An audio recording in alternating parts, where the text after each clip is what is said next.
فاغفر لي فإنه لا يغفر الذنوب إلا أنت.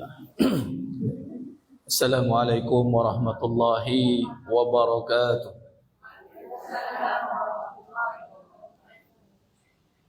بسم الله الرحمن الرحيم.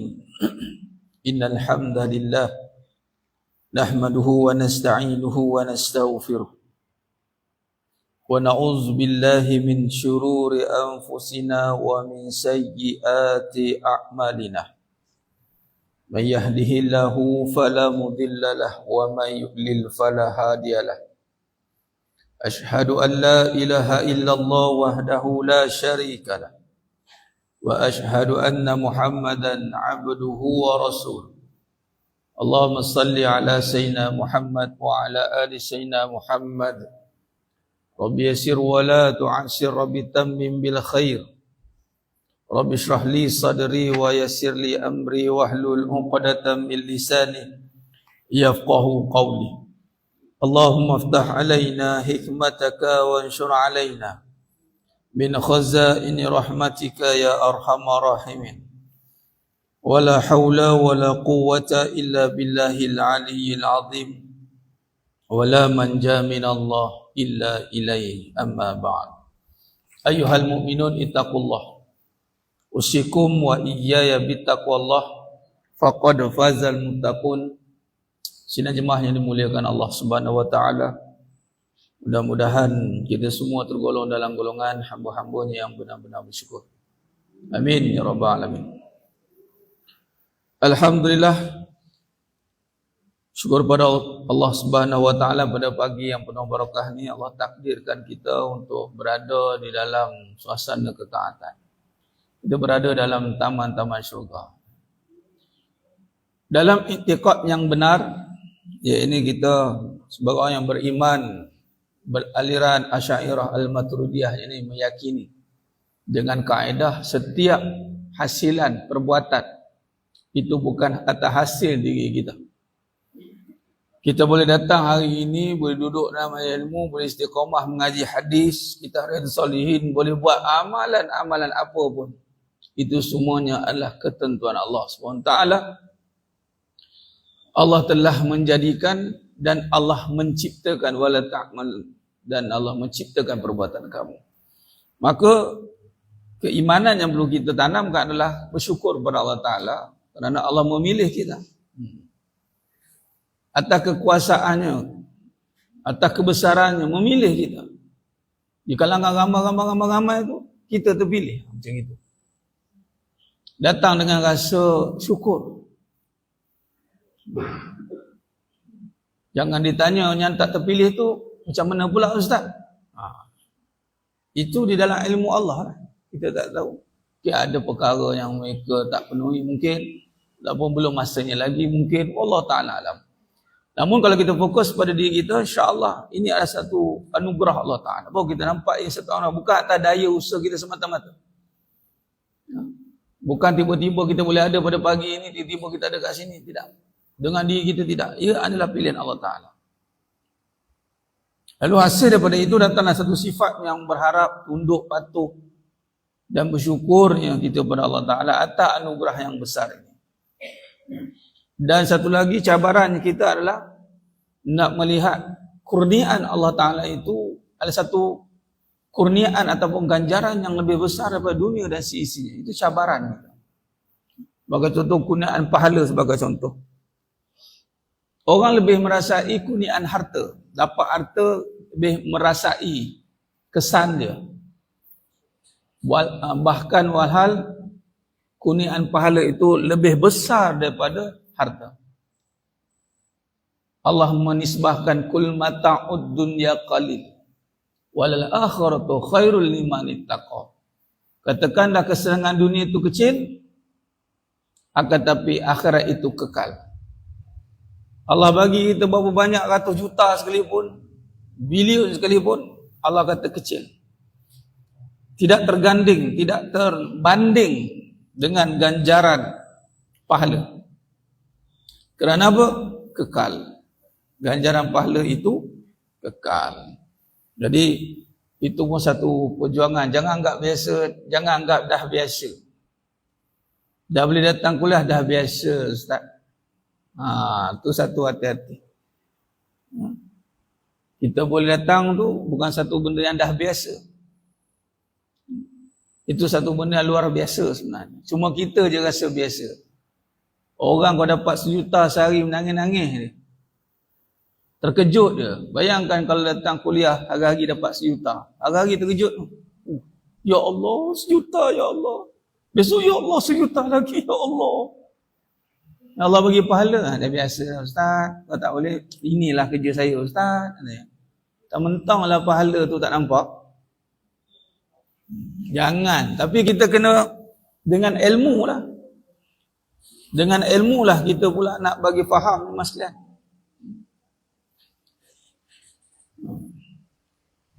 Dengan ilmu maka kita akan dapat kefahaman untuk kita memahami bahawasanya setiap amal yang kita lakukan jemaah sekalian, utamanya amalan yang membawa kepada pahala, itu satu ganjaran yang besar. Maka kita datang dengan penuh rasa syukur, rasa datang. Walaupun kita boleh buat hari-hari boleh buat. Hari-hari. Nampak? Ingat masuk senang je mas sekalian. Nak masuk pun susah tu. Nampak? Bukan senang. Itu baru masuk pintu kat bilik, belum pintu syurga lagi. Tak apa-apa gegar-gegar habis. Ini mas sekalian. Saya selalu ingatkan diri saya akan hal keadaan itu. Jangan pernah sesekali melihat amalan ganjaran pahala itu satu benda yang biasa. Jangan sesekali. Itu sebab penting kan. Itulah tu Allah dah takdirkan begitu. Nampak? Pakai merung pula sama dengan tema lain kali aja. Nek bagi tahu juga pakai tema apa. Kok-kok lah. Nampak tak? Alhamdulillah. Baik, meneruskan fasal perbahasan kita dalam fasal memaafkan dan mengabaikan orang bodoh. Dalam kitab tulis orang bodoh. Kalau orang jahil ni tak berapa lekat kan. Orang bodoh, tu melekat sikit. Baik. Kita teruskan pada hadis yang kedua. Ustaz 35 tu. Wa anha qalat ma daraba Rasulullah sallallahu alaihi wasallam. Baik. Dari Aisyah radhiyallahu anha pula katanya Rasulullah SAW ma daraba, tidak pernah sama sekali Rasulullah SAW syai'an qattu biyadihi, sama sekali mempergunakan tangannya untuk memukul istri atau wala imra'atan wala khadiman, istri atau pelayan, illa ayyujahida fi sabilillah, kecuali dalam perang fi sabilillah. Dan belum pernah Rasulullah diganggu. Wa ma nila minhu syai'un qattu fayantaqimu min sahibihi illa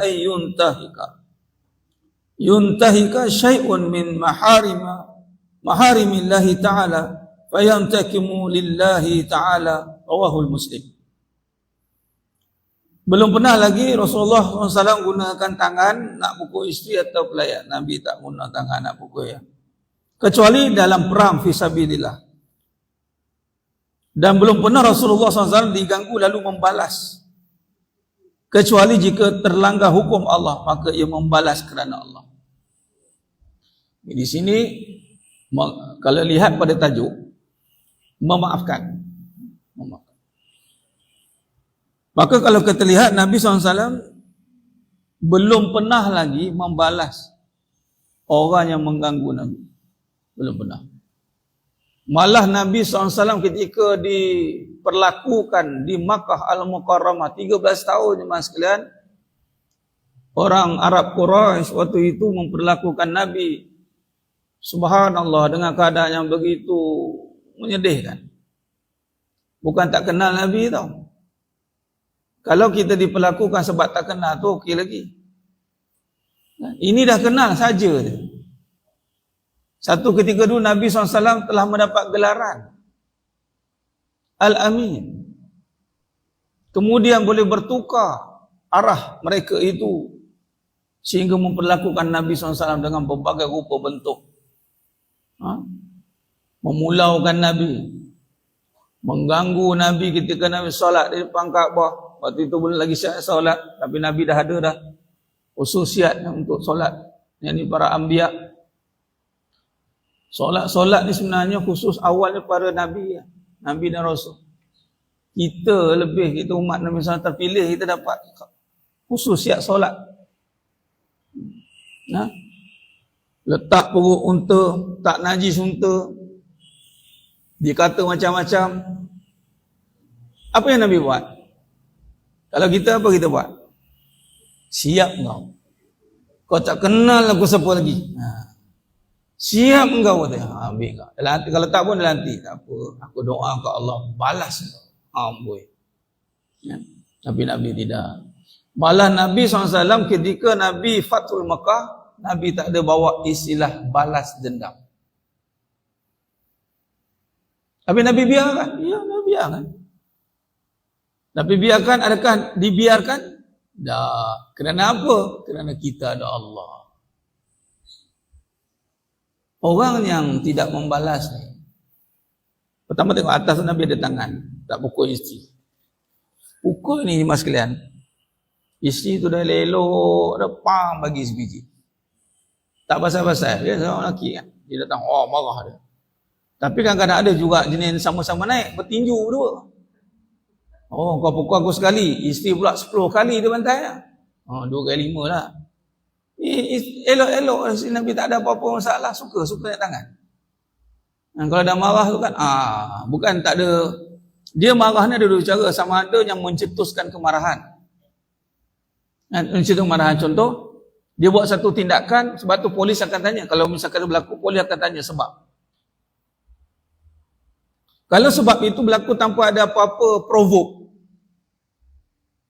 tanpa ada provokasi, pukul lah, atau buat muka ke, apa-apa, pang bagi macam tu. Itu lain.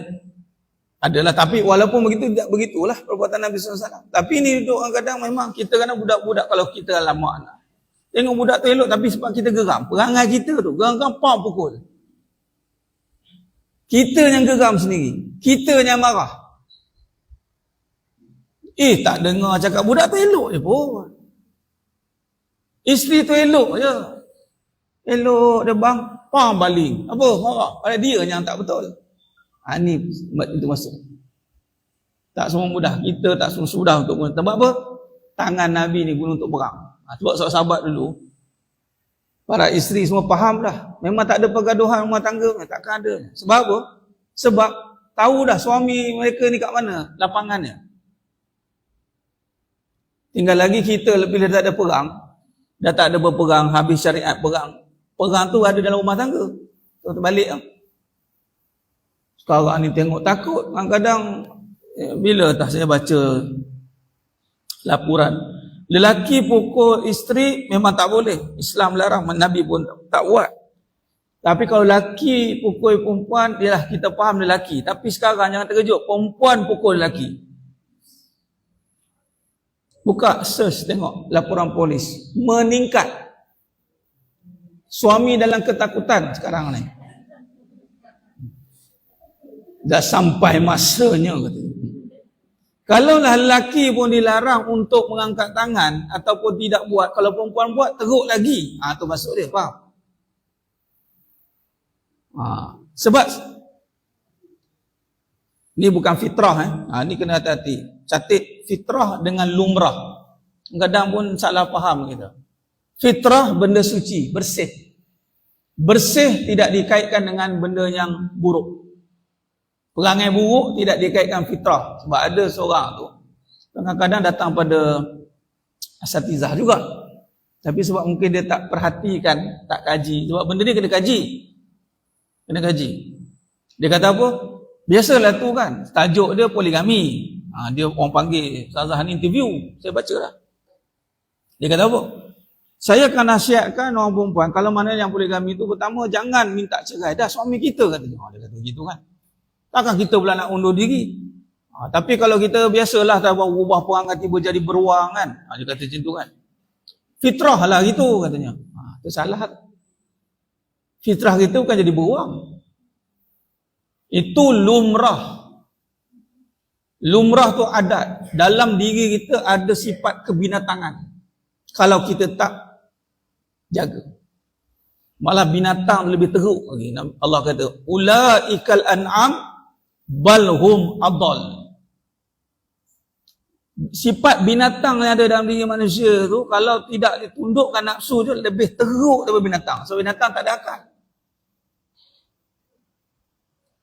Contoh perlakuan sonsak, LGBT, transgender.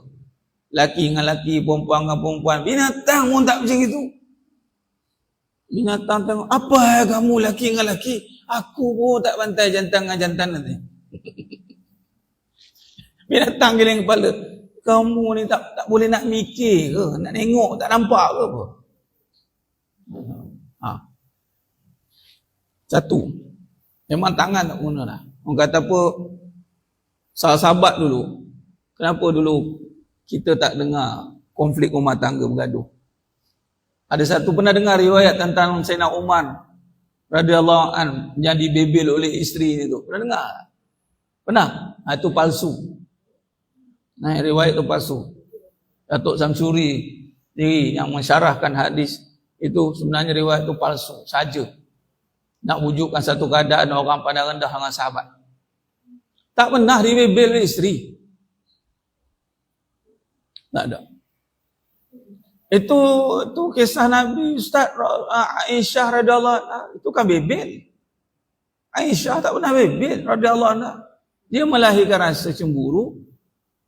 Cemburu pun sekali tu je. Pernah dengar hari-hari? Kita je pakai hadis tu hari-hari nak cemburu tu lah. Yang tukang viralkan hadis Nabi yang isteri Aisyah radhiyallahu anha cemburu tu, Aisyah radhiyallahu anha waktu itu umur belasan tahun. Yang share tu belasan juga, tapi 50 tahun dulu lah. Faham tak maksudnya? Dah hujung-hujung pun nak buat perangai tu lagi. Kenapa? Awak tu dia tu umur belasan tahun, adat lumrah lah ada cemburu, tapi perangai cemburu tu bawa sampai ke mati. Malah mati pun tak nak. Kau jangan bawa balik cemburu lah, aku tak nak lah. Masuk dalam kubur ni kata. Kubur pun tak nak. Cemburu. Sebab cemburu ni bukan sifat yang bagus. Ni. Tak ada istilah itu iman sekalian. Maka tak adalah berlaku pergaduhan. Tak ada. Cuma kenapa Nabi tak respon dengan sikap Aisyah radhiyallahu anha ketika cemburu tu dibaling pinggan? Satu riwayat. Kenapa? Satu lagi? Di situlah sifat seorang Nabi nak menunjuk contoh. Kalau Nabi reply, respon agak-agak, orang lain buat macam mana? Lebih teruk kan? Nabi tak respon. Sebab Nabi menunjukkan satu sifat yang lebih mengatasi orang lain.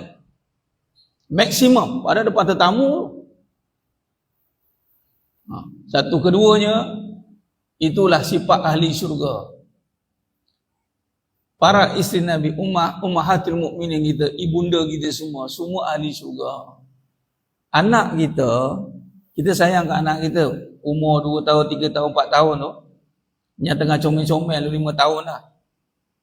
Kita semua sayang. Tapi ada peringkat umur tu, kita ada satu clause, tak apa, clause. Dia buat tu bermaksud dia sedang buat di luar batasan kawalan dia. Budak kan? Kita tengah makan, anak kita umur 3 tahun, ambil pinggan baling. Kelepang pecah kat situ. Budak-budak. Apalah. Kalau kita balas, kita teruk lagi pada budak-budak, betul tak? Nabi macam itu. Bukan maksud setuju dengan perangai tu. Budak-budak. Orang kata, apa marah ni? Marah. Apa ni baling-baling? Budak tengok dapat. Nenek aku jadi macam ni. Mak aku jadi macam ni, dia macam hantu. Orang nampak. Habis Ustaz takkan nak biar dia. Suruh dia bagi peringatan. Dan tu ahli syurga. Ahli syurga kan? Ahli syurga ni, dia baling apa pun tak dosa. Anda faham tak? Isteri Nabi semua ahli syurga. Yang dah tentu jamin syurga. Kita jangan cuba-cuba buat. kita belum tentu ke syurga. Ramai orang ambil alasan buat perangai macam itu. Yang buruk nak diikut konon-konon kan. Yang baik tak nak diikut. Hati-hati. Dan Nabi tidak pernah membalas apa saja gangguan yang berlaku pada Nabi SAW. Kerana apa Nabi tidak membalas? Kerana Nabi ada Allah. Kadang-kadang kita rasa diri kita teraniaya dan perlukan backup. Kita rasa tak cukup dengan merasai Allah bersama dengan orang yang teraniaya. Itu tanda iman lah. Jadi kalau lagi tinggi iman yang kita bina, lagi yakinlah kita pada Allah Ta'ala. Habis Ustaz, saya balaslah. Tak payah. Melainkan kalau dalam mahkamah lah, adalah kisahnya. Kalau bawa nak balas, bawa ke mahkamah. Biar hakim dia tentukan. Namun kita nak balas, tak ada. Habis tu Ustaz, dia habis tu tak habis-habis tu. Sebab apa? Dia rasa dunia ini, diri dia, semua tu dia punya. Semua Allah punya mas sekalian. Allah sedang mengaturkan, telah pun menetapkan setiap perbuatan ni dibalas ini. Orang buat jahat dengan ni, kamu kena. Walaupun kita tak buat apa-apa. Atau kita nak balas pun tak boleh. Tak boleh. Sebab bukan atas kita nak membalasnya. Tak setimpal dengan balasan manusia. Betul? Itu satu. Baik. Dalam hadis yang seterusnya pada Anas radhiyallahu anhu, an Anas radhiyallahu an qala kuntu amshi ma'a Rasulillah sallallahu alaihi wasallam. Tatkala saya berjalan bersama Nabi SAW sedang memakai selendang Najran yang tebal, wa alaihi burdan najraniyun wa laizul hasyah fa'adrakahu a'rabiyyun fajabazahu biridaihi jabzatan syadidatan fanazartu ila safhati atiqin Nabi sallallahu alaihi wasallam. Daripada Anas radhiyallahu anhu kata, tatkala saya berjalan bersama Nabi SAW sedang memakai selendang Najran yang tebal, tiba-tiba bertemu seorang badui lalu menarik serban itu sekeras-kerasnya hingga berbekas pada leher Nabi SAW sambil berkata, "Hai Muhammad, wa qad asarta biha hasyatun ridda'in min syiddati jabzatihi summa qala ya Muhammad marli min malillah allazi indak." Hai Muhammad, katanya, berikan kepadaku dari harta Allah yang ada pada kamu. Arab Badawi jumpa Nabi, dia rentak selendang Nabi pakai ridak, susah tarik macam tu sampai berbekas. Dah lah buat macam tu, pau Nabi tu, pau. Pau. Minta duit. Betul Nabi kata apa?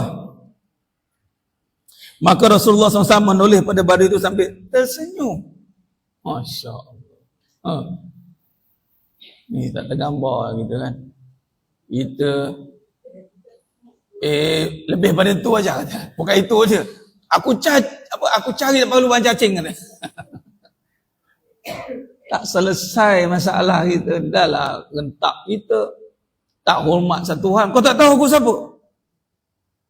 Oh, yang ketika ini Nabi dah jadi Nabi, penghulu sekalian alam. Ya Allah. Kadang-kadang tu saya takut nak baca hadis Nabi yang bersifat perbuatan Nabi ini. Kita takut sebab apa? Takut kita tak reflect sebagai umat Nabi. Takut itu. Saya takut. Personally saya takut nak baca. Sebab apa? Alah jauhnya aku. Tapi apa pun, bila kita baca hadis Nabi dengan perbuatan Nabi ini, kita doa lah. Kita sanjung Nabi, ya Allah hebatnya Nabi, aku tak macam tu, ya Allah. Kurang-kurang pun dapat tempiah pun jadilah, ya Allah. Kita tak bersikap macam tu, kurang-kurang kita suka sikap itu pun dah cantik dah. Kamu ni tak ada cemburu ya. Contoh kan, tengok isteri datang 3 jalan sekali. Datang isteri dia ada 3 orang. Ini kisah benar ni. Adalah seorang tu isteri 3 orang. Dah ada seorang tu isteri 3 orang. Faham tak? Seorang tu lah. Jadi seorang tu isi 3 orang. Bila dia boleh bawa semua isteri-isteri dia tu kan. Tapi alhamdulillah setakat ni tidak begitulah. Apa dia? Orang akan datang satu kepelikan. Boleh ya? Boleh ya? Syekh Tama, kamu okey ya? Tak cemburu ya? Dia pelik atas kebaikan. Hati-hati. Dia pelik, dia tak boleh buat, tak apalah. Tapi sukalah akan perkara tu, betul tak? Ya Allah, sukanya aku. Kalaulah aku boleh jadi macam itu. Jadi macam itu, bukan suruh jadi isteri umur 2 ke umur 3, ataupun ada isteri ada madu, faham? Tapi fitrah kita sebenarnya suka tengok berkasih sayang elok. Tapi sebab apa? Contoh begitu menjadi perkara yang pelik. Berbaik ni, takkanlah boleh baik. Tak percayalah. Mesti bergaduh punya lah. Mesti. Ada orang yang poligami pun cakap macam itu.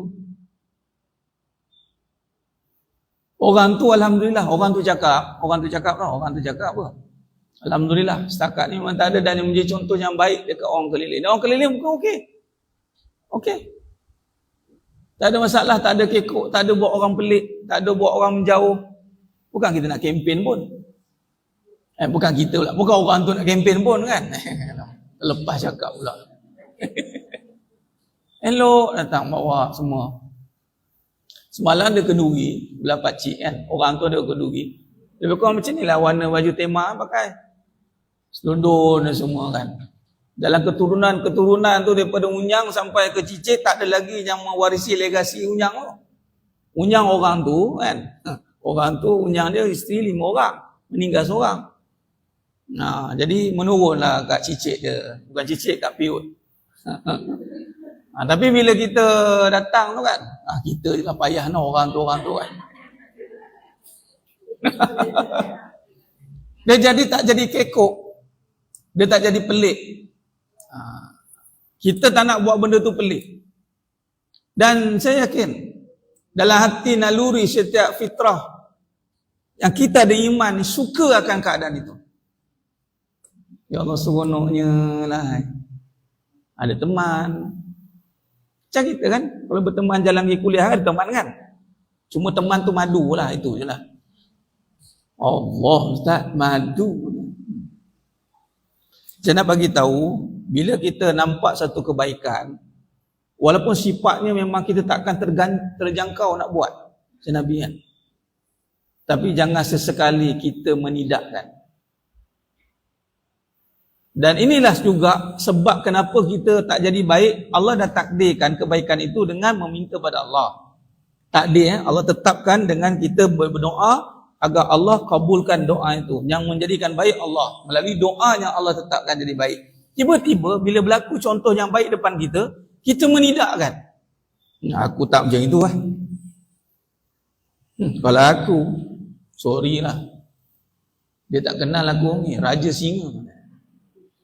Cubalah, cuba. Kalau you nak tengok I jadi apa, you try buat lah. Ada pula siap buat apa? Oh, nah, saya tak nak. Saya tak nak. Ulang banyak kali. Saya ni cemburu kuat. Kalau elok saya jaga baik, saya akan tiba saya jadi jahat. Boleh ke jaga macam tu? Maknanya pura-pura baik lah.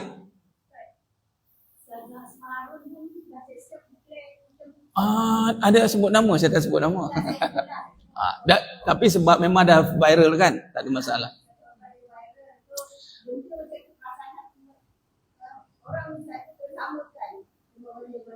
Betul?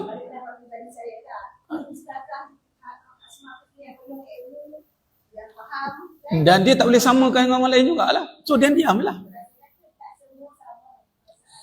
Bila tak semua sama, siapa tentukan? Ke Allah lah. Janganlah kita tentukan aku tak sama. Siapa tentukan? Tak, maksud saya, kenapa kita kata aku tak sama?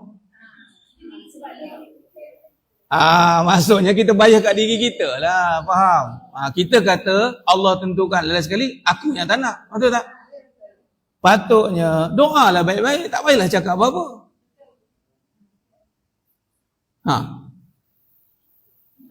Ilmu banyak, saya cakap terang. Paling tinggi ilmu ni akhlak. Hati kita, kalau mak ada banyak ilmu, tiba perangai bergaduh dengan mak ayah. Mak berilmu ke macam tu? Saya nak tanya, mak berilmu ke? Nak kata walaupun banyak ilmu, saya tak nak cerita walaupun banyak ilmu. Ni, mak anak tahu ni, mak ni menuntut ilmu. Tiba-tiba bergaduh depan mak. Bergaduh dengan sakan ni, dengan suami. Anak tengok. Adakah anak tu akan iktiraf mak ni berilmu? Kenapa kita nak kata walaupun berilmu? Maknanya tak ada ilmu lah. Hati-hati. Sebab tu kemuncak ilmu menundukkan nafsu. Jangan pertahankan nafsu. Kalau nak, ya, kemuncak ilmu menundukkan nafsu. Nafsu apa? Nafsu keakuan. Kita tak boleh buat, kita diam. Aku tak ada. Guru saya, Datuk Salidul Ma'aqari, beliau mukri, hafizul Quran, 14 riwayat, 7 qiraat yang mengajar saya. Bila dia tahu tentang kelebihan anak murid dia mengaku dengan hati yang lapang, anak tak macam ni Syekh, anta boleh. Barakallahu fiik. Tengok orang yang hati lapang. Ya Allah tu tak macam tu, anak tak boleh. Tapi anak suka. Dia seronok. Bukan kata, anta ni kan, anta fikir tak dosa pahala. Anta tak takut ke sengit nanti kan? Dia macam-macam. Setakat jumpa orang berilmu, yang betul-betul berilmu, tak. Dia akan faham. Sebab itu takdir Allah. Maksud kata, kita boleh jadi baik. Jangan hadkan kebaikan itu pada diri kita. Kalau kita tak ada kebaikan tu, tak bermakna kita tak ada. Maka jangan menafikan kebaikan itu tak ada pada kita. Jangan menafikan. Walaupun kita melalui fasa yang mungkin kita tahu aku akan buat jahat. Kalau aku mesti aku buat jahat. Kita tahu dah Allah bagi ilham, itu jahat. Kenapa kita biarkan jahat itu?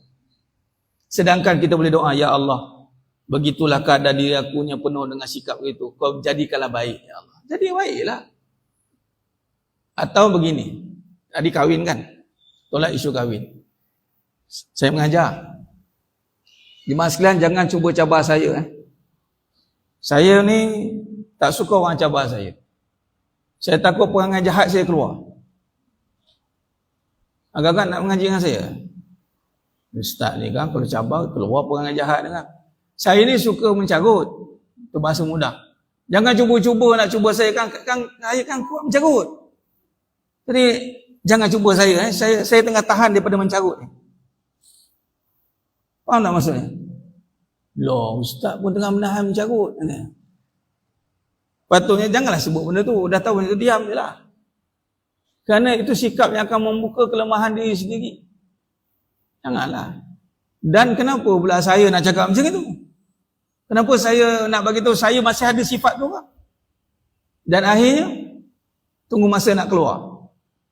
Patutnya dah hilangkan sifat itu, bukan nak pendamkan sifat itu. Ini pun cukup hati-hati. Macam ni lah tuduh.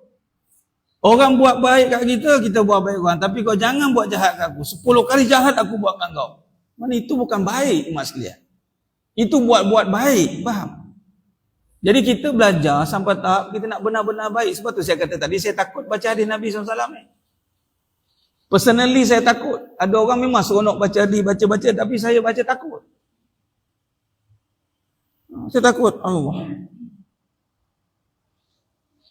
Aku dalam hati ni. Tahulah boleh ke tidak kan? Tapi terus kita berdoa. Ya Allah, jadikan aku macam ni, ya Allah.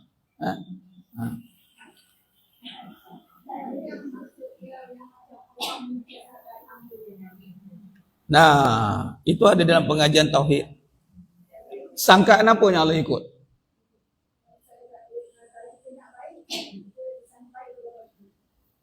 Okey, sangkaan apa? Sangkaan itu sebenarnya adalah sangkaan terhadap Allah. Ana inda zanni abdi bi. Abdi bi ujungnya ada sangkaan terhadap aku. Jadi kita dah faham bahawasanya apabila kita faham Allah Ta'ala menentukan kebaikan melalui sangkaan baik. Jadi kita sangka baik pada Allah. Sama lah pada orang itu bermaksud kita sangka baik dengan Ustaz Asma'run. Itu bahasa mudah lah. Kita sangka baik bahawa memang dia macam tu. Betul lah, tapi benda salah tetap salah lah. Benda tu salah. Kita bukan sangka baik masuk kata kita mengiyakan kesalahan itu. Tak boleh. Sangka baik kena sangka baik. Sebab apa? Allah boleh ubah dia. Itu sangka baik. 6. Allah boleh ubah dia. Tapi perbuatan itu bercakap itu salah. Sangka baik ni macam tengok orang buat jahat lagi. Kita sangka baik kepada Allah bahawa Allah boleh ubah dia. Itu maksud sangka baik. Bukan kata teruk ni, tak boleh berubah dia ni. Macam saya masukkan tadi, perkataan, sikap itu. Bila kita nampak orang buat baik, jangan menidakkan kebaikan itu pada kita. Itu maksudnya. Jangan. Sebab kebaikan ni milik Allah. Allah nak bagi kita jadi baik. Kita pula halang. Saya tak macam itu. Sama macam Nabi. Bila tengok, terus kita kata, itu Nabi, aku bukan macam itu. Rugilah. Cuma saya takut ni bila saya cakap, saya takut bila saya baca hadis Nabi ni sebab keagungan tu, sifat itu, kita umat Nabi SAW, takut kita bawa nama buruk Nabi. Kadang kita tak ingat. Kita ingat nama kita je. Udah apa aku? Lantaklah. Kadang-kadang saya cakap dalam konteks rumah tangga. Kadang-kadang mereka bergaduh. Kalau nama kita je buruk, tak ada masalah. Gaduhlah kau, lantaklah kau bergaduh kat situ. Tapi masalahnya, nama siapa buruk? Macam ni kau orang Islam. Nama Islam. Memanglah kita nampak, alah tak apalah, memanglah. Tapi nama Islam. Orang yang bukan Islam, orang kafir, dia pula nasihatkan kita. Sabarlah, sabar mas, sabar mas. I faham perasaan you mas. Kita sama, kita sama. Apa kita sama? Memang macam tu. Itu maksud saya. Jadi kadang-kadang kita nak gaduh, kita fikir, yang buruk kalau setakat buruk nama aku je, lantaklah aku bergaduh. Kadang nama Allah yang buruk. Nama Nabi yang buruk. Ada satu kenyataan saya tulis apa tau. Nabi dan para sahabat dah berpapullah membawa keharuman nama Islam. Tiba zaman kita memburukkan nama Islam. Nama Nabi, nama Allah. Dengan apa? Dengan perangai buruk kita. Tak pasal-pasal terpalik dekat orang baik. Macam contoh mak ayah penat-penat belajar mengaji. Tiba-tiba anak menconteng arang di muka mak ayah. Dengan perangai buruk kamu. Sebab tu orang kata, aku tak mengaku kau sebagai anak. Contoh. Kau nak buat buruk, kau punya pasal. Kan? Anak conteng membuat arang. Mak baik-baik elok. Sebab tu Allah adil. Kebaikan masing-masing. Di sisi manusia memang manusia akan cuba mengaitkan. Tapi di sisi Allah tiada. Kalau kita dah buat baik, kebaikan tu balik pada kita. Dah buat yang terbaik, khalas, titik. Sebab tu bila cerita Nabi,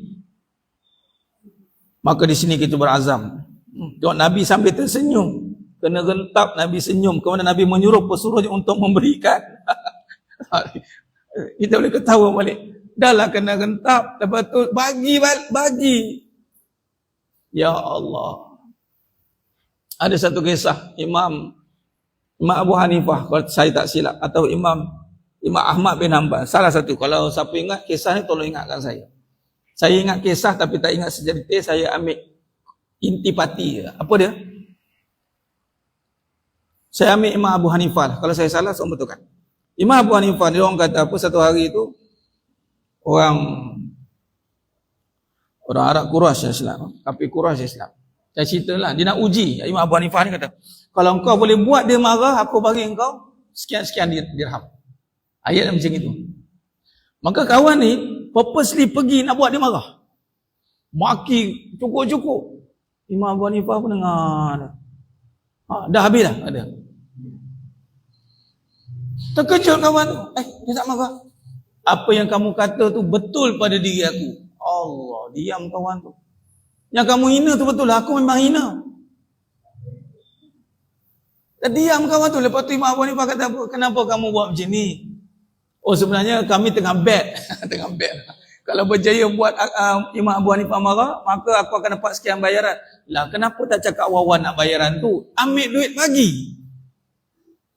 Maki dah buat, dapat pula duit. Masuk Islam kawan tu. Ni hadis ni ada nampak. Arab Badawi ni. Dia rentap ridak Nabi, berbekas leher Nabi. Kemudian Nabi boleh senyum. Dan Nabi suruh pula pembantu bagi-bagi apa yang dia nak. Ya Allah.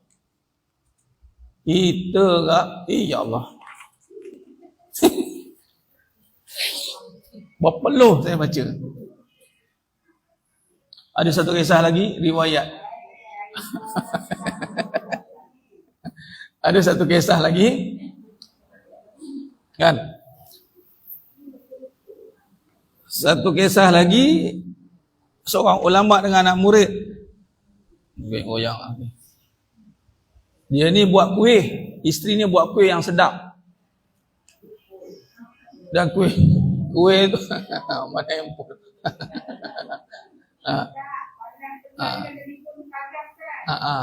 Senang je lah. Okey, baik. Biar ada emergency tu kot. Tak apalah, ada emergency angkat je tak apa. Tapi yang lama sangat kan saya berjoget kat depan ni kan. Okey, baik. Apa nama anak murid tu, makanlah, bawalah hidangan yang dibuat oleh isteri tunggu ni, kuih yang sangat sedap, yang susah untuk dibuat. Datang orang gila. Orang gila datang nak minta makan. Maka si ulama ni, syekh ni bagilah makanan yang dibuat oleh orang rumah dia tu kepada orang gila tu. Lepas makan dia campak macam itu. Maka anak murid ni marahlah. Dasar tak reti hargai kata. Dia tahu tak kuih tu mahal kata. Syekh tu kata, tak payah marah dia. Aku tak pentingkan dia tahu apa yang aku bagi. Yang aku pentingkan Allah tahu apa yang aku bagi. Tu dia. Oh, kita tak heranlah kalau orang tu tak reti menghargai pun. Yang penting Allah hargai apa yang kita buat. Oh, ini sifat-sifat macam ni. Dan kalau ada kat kita, ini syurga. Apa nama? Syurga dunia Allah buat. Al-jannatu ajilah. Kan kalau kita kan kita buat penat-penat kan. Orang tak appreciate. Kau tak tahu ke aku buat ni? Syekh ni kata, aku tak penting dia tahu. Tu orang gila. Dia Allah tahu yang aku bagi tu yang terbaik. Kadang-kadang kita buat yang terbaik, kita buat betul-betul, tiba orang tak appreciate lah. Orang tak tahu kita bersilat kat dapur tu macam mana kan. Buat beria-ria, tapi orang tak boleh hargai. Sebab tu penghargaan tu bukan pada makhluk. Sebab dia tak boleh nampak semua proses kita. Yang boleh nampak proses kita detail Allah. Dan yang menariknya pula, memang Allah yang tukang bayar. Lega lagi lah. Tapi nak dapatkan kelegaan itu bukan satu benda yang mudah lah. Lega. Kita contoh buat kerja penat-penat, puluh gila penat-penat, kan terdetik rasa hati ni. Orang tak tahu aku sibuk. Nampak? Dia nak orang tahu. Padahal Allah tahu kita sibuk. Ngejar anak, ngemah itu, ngemah ini. Kadang-kadang mana ada suami kan. Ngemah, suami pergi kerja. Balik petang tu kan. Orang mesti menyandar lah kat kursi. Suami pun balik. Duduk je. Duduk je. Duduk je. Penyirap, merah dengan kawan tu kan. Dia tak tahu aku bersilat daripada pagi sampai ke petang nak duduk sekejap. Time duduk tu. Dia balik. Rehat nampak? Senang nampak? Katanya. Ini soalan cik gaduh dia panggil. Tapi itulah perbuatan kita ni memang orang tak boleh nak follow kita tengok. Dan disitulah keimanan mengatakan Allah Maha melihat. Kita yakin, seronoklah kita bertuhankan Allah Maha melihat. Dan sebab tu faman ya'mal misqala dzarratin khairan yarah wa may ya'mal misqala dzarratin syarran yarah. Sedetail-detail kebaikan sebesar zarah pun Allah kira, dan sebesar zarah kejahatan pun Allah kira. Di saat dibacakan ayat ini sahabat pingsan. Takutnya baik pun detail, jahat pun detail. Dah gitu mas kena. Baik.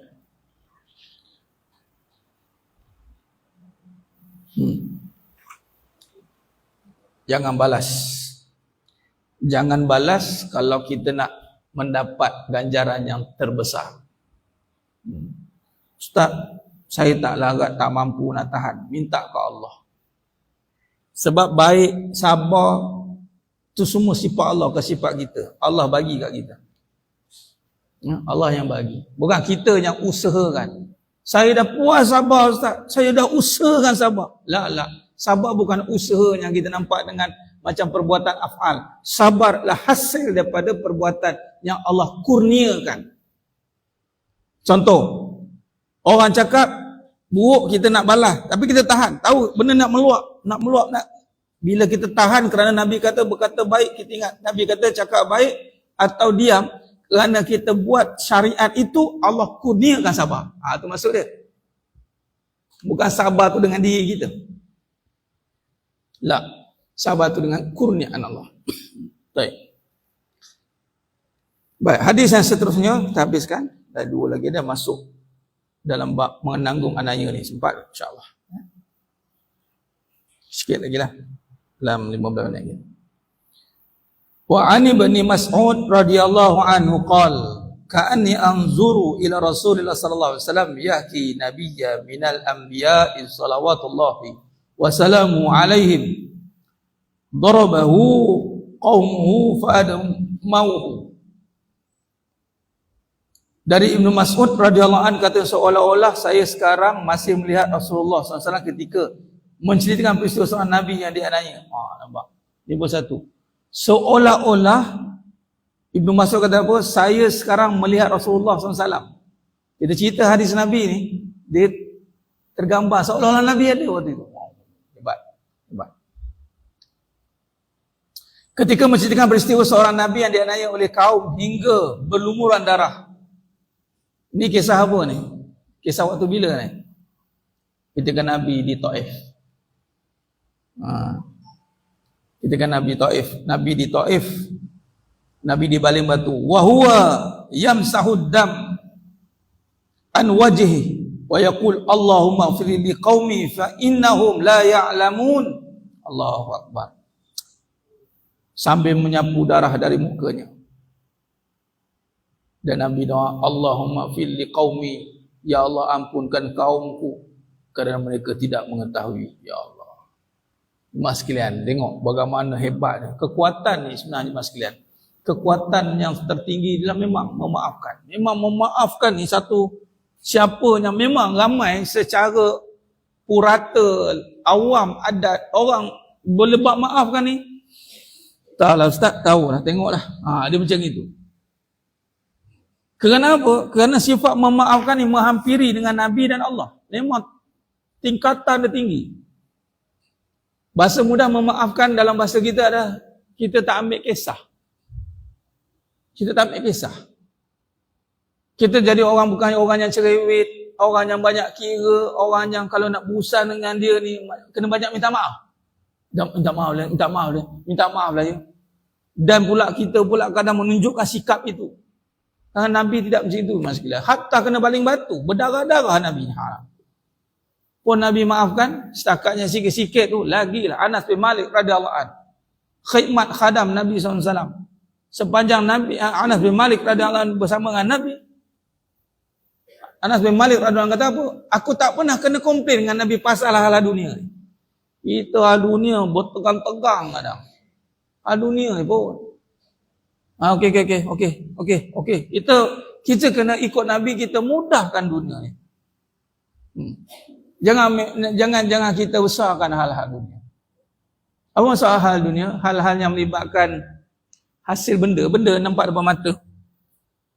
Kita buat A jadi B, orang kata B jadi C, banyak aturan yang tak berapa ikut pada aturan kita, tak serupa apa yang kita nak. Kita ambil mudah. Supaya kita dapat sifat ini mas sekalian. Sifat ini. Allahumma ighfir li qaumi.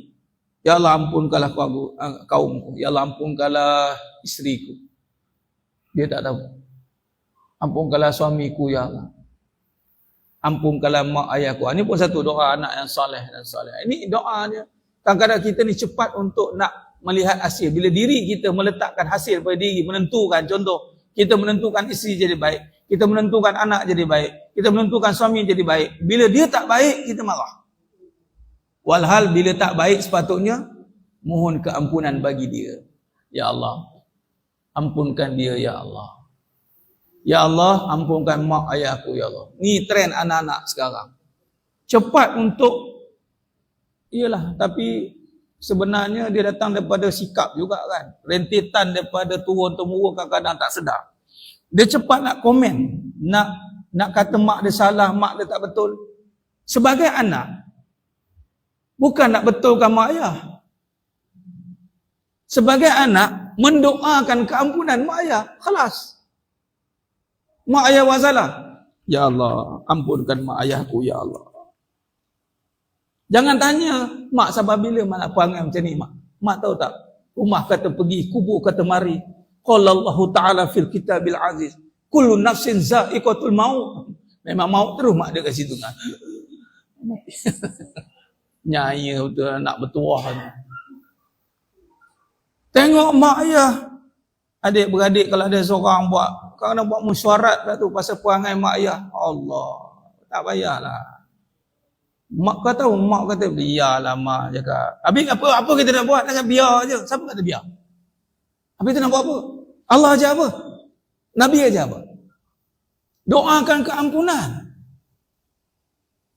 Jahat banget. Tak ada ni jahat-jahat ni. Doakan keampunan. Tengok orang buat jahat, doakan keampunan untuk orang jahat itu. Sebab itu, kita hanya peluang jadi baik. Sebab apa? Sebab Nabi doakan keampunan kita. Kadang-kadang kita nak orang tu berubah, tapi kita tak minta on behalf. Dia tengah buat jahat, memanglah dia tak minta ampun, betul tak? Habis macam mana dia nak jadi baik? Kita on behalf, hati yang lapang. Ya Allah, ampunkan dia, ya Allah. Bila ada Nabi yang hebat begini, dan ulama yang mendoakan keampunan, sebab tu kita boleh jadi baik.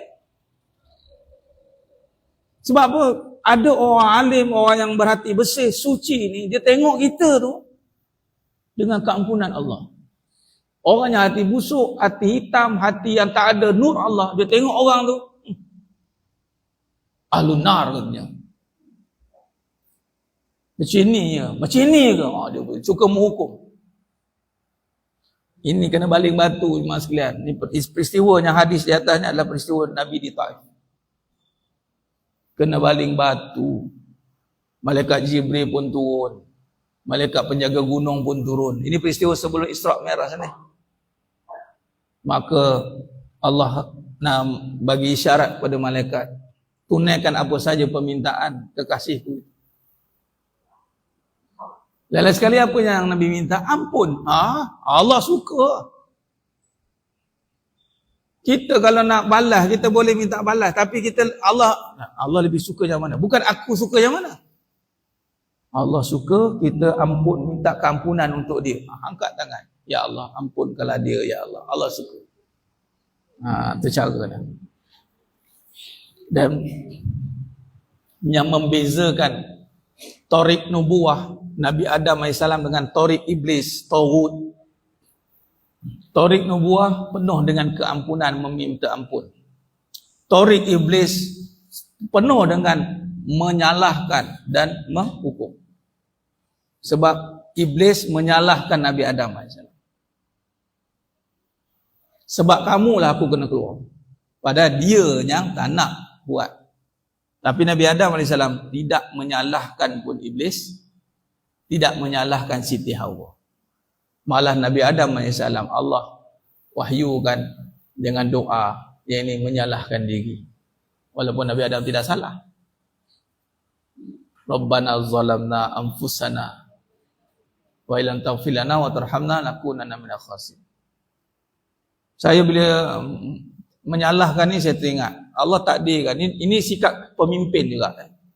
Hanya pemimpin yang boleh melakukan begini. Pemimpin yang Allah takdirkan dia ni menjadi pemimpin. Dan memang lelaki itu pemimpin, isteri itu pemimpin untuk diri dan anak-anak. Lelaki pemimpin untuk isteri dan anak-anak. Pemimpin kena ada jiwa begini. Saya teringat waktu saya kat universiti dulu lah. Perjalanan Allah takdirkan saya ni perjalanan pemimpin. Pada sekolah rendah jadi pengawas, ketua pengawas. Sekolah rendah, ketua pengawas, sekolah agama, sekolah menengah.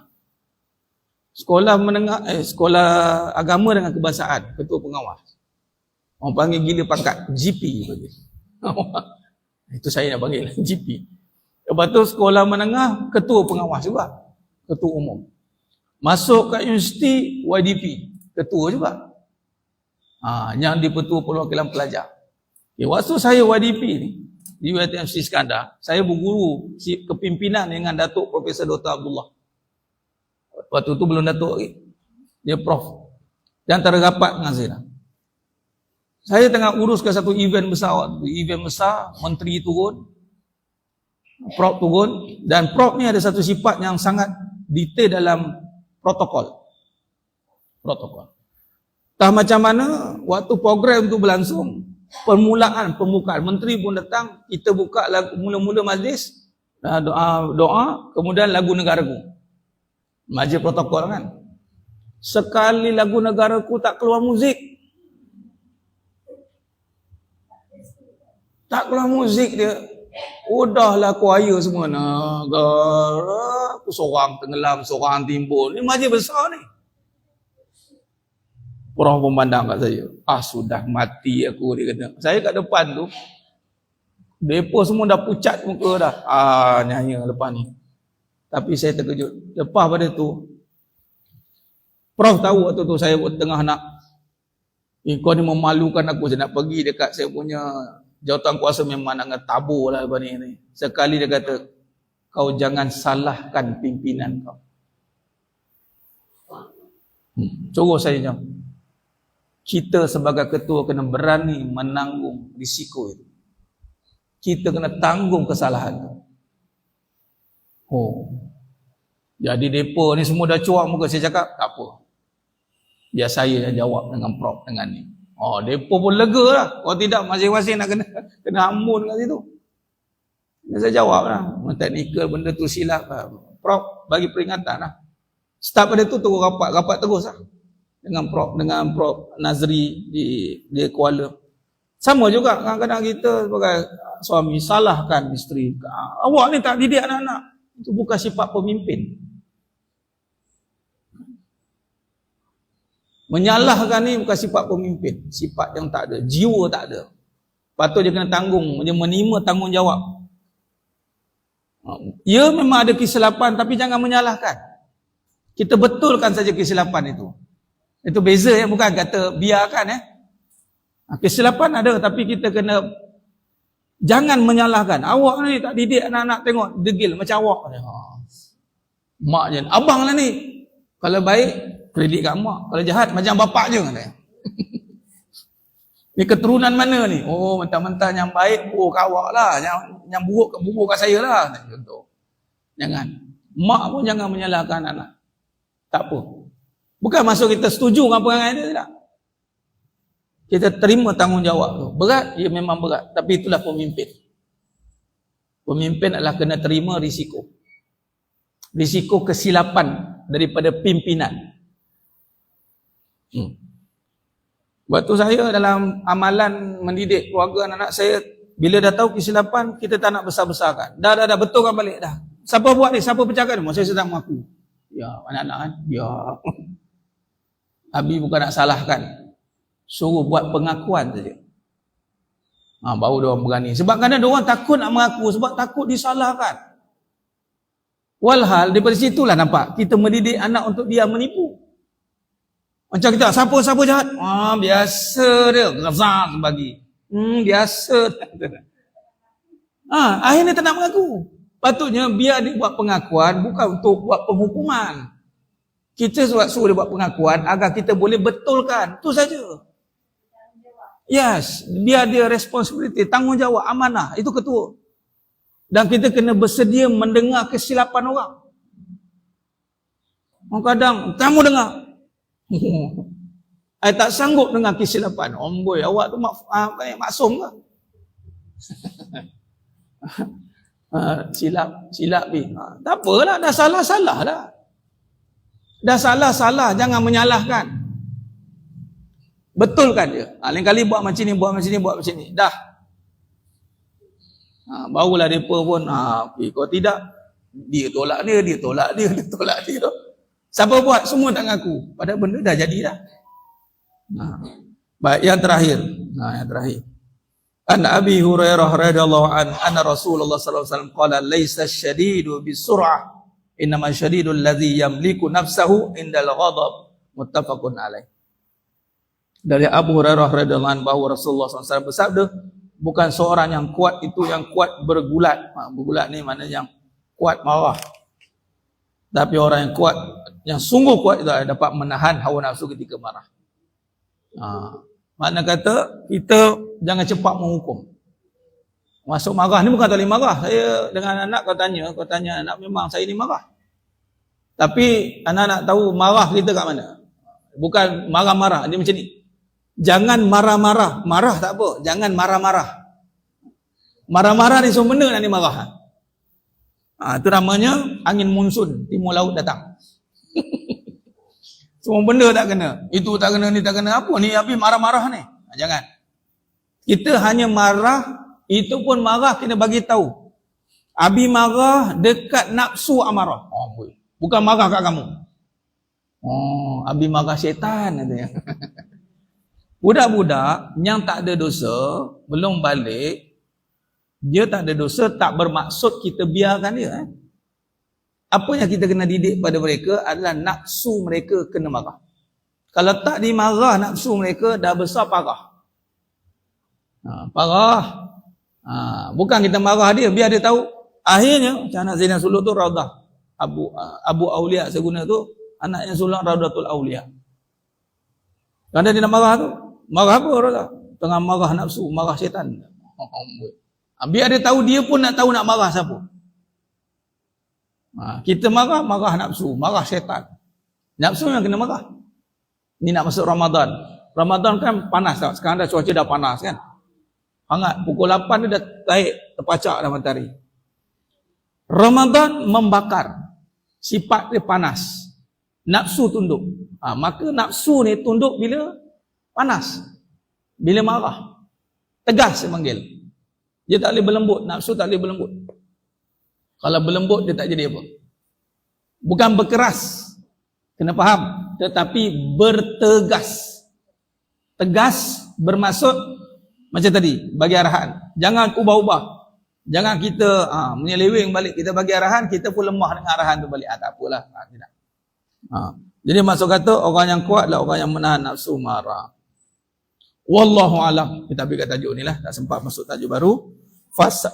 Fasal menanggung anaya dan penderitaan. Ini teranaya lah.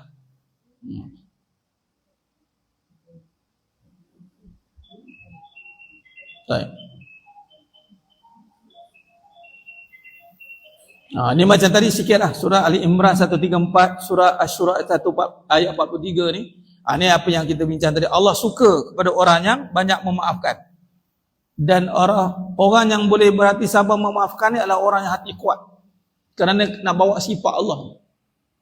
Sifat kebesaran Allah Ta'ala. Bukan semudah itu nak bawa, tapi kalau boleh bawa, mana hati dia kuat. Wallahu alam. Itu saja perbahasan kita pada pagi yang penuh barakah ni. Mudah-mudahan Allah rahmati kita. Mohon ampun maaf atas segala kekurangan, terkasar kata itu kurang bisa dan penyampaian. Hanya Allah Ta'ala sajalah yang mampu menyempurnakan perbahasan kita pada pagi yang penuh barakah. A'udzubillahi minasyaitonirrajim. Bismillahirrahmanirrahim. Alhamdulillah rabbil alamin wassalatu wassalamu ala asyrafil anbiya'i wal mursalin wa ala alihi wa sahbihi ajma'in. Hamdan hamidin, hamdan syakirin, hamdan yuafi ni'amahu wa yukafi mazidah. Ya Rabbana lakal hamdu kama yanbaghi jalal karim ma'azim sultanih. Allahumma ighfir lana dhunubana wa liwalidina warhamhum kama rabbawna shighara wa lijami'il muslimina wal muslimat wal mu'minina wal mu'minat al-ahya'i minhum wal amwat birahmatika ya arhamar rahimin. Bismillahi ma syaa Allah la yasuqul khaira illa Allah. Bismillahi ma syaa Allah la yasifu su'a illa Allah. Bismillahi ma syaa Allahumma kana min ni'mati fa min Allah. Bismillahi ma syaa Allah la ya'ti bil hasanati illa Allah. Bismillahi ma syaa Allah la haula wa la quwwata illa billahil aliyyil azim. Allahumma bil haqqil Fatihah wa bi haqqil ladzi jaa bil Fatihah wa bi haqqika man unzilat alaihi al Fatihah nas'aluka an ya Allah fi kulli haja ya Rabb fid dunya wal akhirah. Nas'aluka Allah fi kulli hajat fid dunya wal akhirah. Allahumma yassir wa la tu'assir rabbi tammim bil khair. Allahumma yassir wa la tu'assir rabbi tammim bil khair. Allahumma yassir wa la tu'assir rabbi tammim bil khair. Allahumma lakal hamdu wa ilaikal mustaka wa antal musta'anu. La haula wa la quwwata illa billahil aliyyil azim. ربنا لا تؤاخذنا إن نسينا أو أخطأنا ربنا هب لنا من أزواجنا وذرياتنا قرة أعين واجعلنا للمتقين إماما ربنا آتنا في الدنيا حسنة وفي الآخرة حسنة وقنا عذاب النار وصلى الله على سيدنا محمد وعلى آله وصحبه وسلم والحمد لله رب العالمين. تقبل الله منكم. InsyaAllah kita tunggu pada seri akan datang. Aku qouli hadza wa astaghfirullah azim wa lakum wa billahi taufiq wal hidayah. Wassalamualaikum warahmatullahi wabarakatuh. Tangguh dengan tasbih kafarah dan salat. Barakallahu wa bihamdik. Asyhadu an la ilaha illa anta. Bismillah. Khair. Lepas hari raya. Jamuan raya ke macam mana? Ada jamuan raya ke apa? Oh, itu jamuan raya.